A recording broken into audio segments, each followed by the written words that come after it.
नमस्कार, मैं तबरेज श्री अरविंदो सोसाइटी की तरफ से आप सभी का हार्दिक स्वागत करता हूं।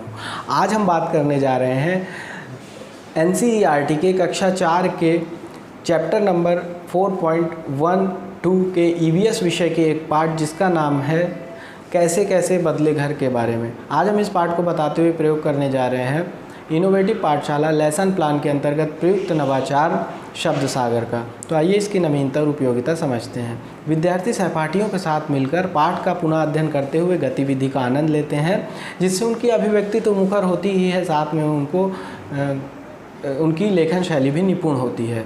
तो आइए इसके क्रियान्वयन को समझते हैं। इस नवाचार के माध्यम से जिस कंसेप्ट का पुनः अध्ययन किया जाता है वह है विभिन्न प्रकार के घर एवं वाक्य निर्माण। इसके लिए जो पूर्व प्रबंध करने की ज़रूरत होती है वह यह है कि शिक्षक सुनिश्चित करते हैं कि उनके पास बॉक्स, रंगीन चार्ट पेपर और पेन उपस्थित है कि नहीं। उसके बाद वो ये भी सुनिश्चित करते हैं कि पाठ को पूरी तरीके से पढ़ा दिया गया है, उसकी व्याख्या अच्छी तरीके से करा दी गई है कि नहीं। उसके बाद शिक्षक बच्चों को निर्देश देते हैं कि आपको घर जाना है और घर जाकर पर्ची बनानी है। पर्ची में पाठ में आए शब्दों को आपको लिखना है और उसके पीछे इसका नाम लिखना है। उसके बाद जब बच्चे लिखकर दूसरे दिन विद्यालय आते हैं तो शिक्षक सुनिश्चित करते हैं कि क्या सारे बच्चों ने पर्ची बनाई है कि नहीं। उसके बाद शिक्षक बच्चों को बताते हैं कि आज हम एक खेल खेलने जा रहे हैं, क्या आप तैयार हैं? तो अमूमन बच्चे बोलते हैं हाँ। फिर शिक्षक बोलते हैं कि हम जो खेल खेलने जा रहे हैं उसके लिए हमको इस बॉक्स को सजाना होगा, क्या आप तैयार हैं? तो बच्चे बोलते हैं हाँ। फिर शिक्षक बच्चों को वो बॉक्स दे देते हैं, रंगीन चार्ट पेपर दे देते हैं, पेन दे देते हैं, फिर बच्चों से बॉक्स सजवाते हैं। उसके बाद शिक्षक बच्चों को बोलते हैं कि आज आप बता सकते हैं कि हम कौन सा खेल खेलने जा रहे हैं।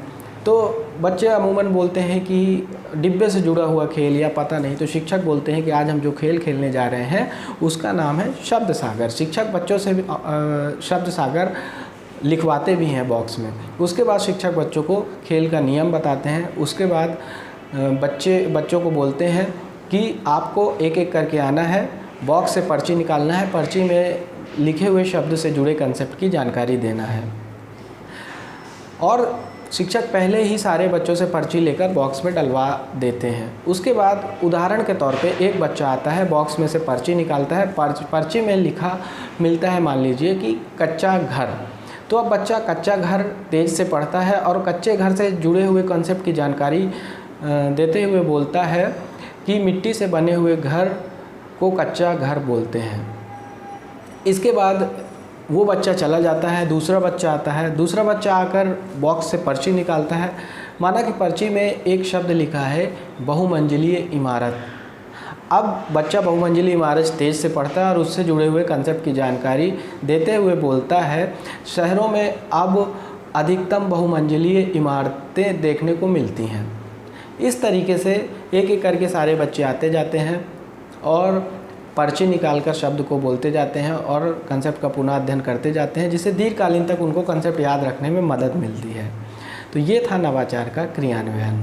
तो आइए जानते हैं कि इस नवाचार के माध्यम से कौन कौन से सीखने के प्रतिफल प्राप्त होते हैं। पहला, सुनी एवं पढ़ी रचनाओं घटनाओं की विषय वस्तु के बारे में बच्चे बातचीत करते हैं, तर्क देते हैं एवं निष्कर्ष निकालते हैं।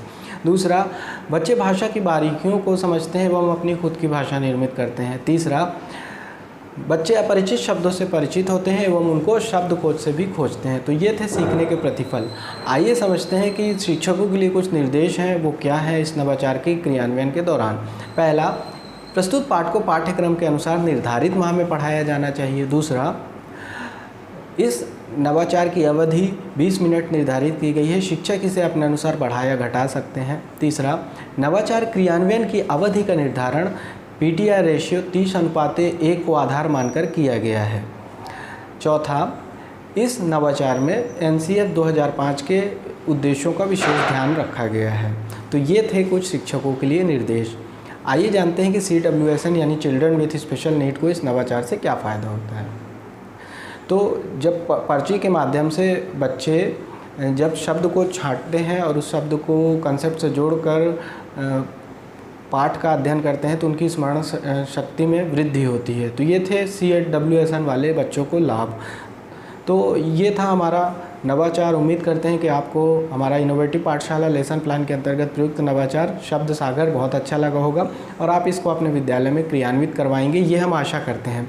ऐसे और भी रोचक वीडियो देखने के लिए आप हमारे ZIII यूट्यूब चैनल को सब्सक्राइब कीजिए और यदि ये वीडियो आप हमारे फेसबुक चैनल के माध्यम से देख रहे हैं तो हमारे ZIII फेसबुक चैनल को लाइक कीजिए। आपका वीडियो देखने के लिए बहुत बहुत धन्यवाद।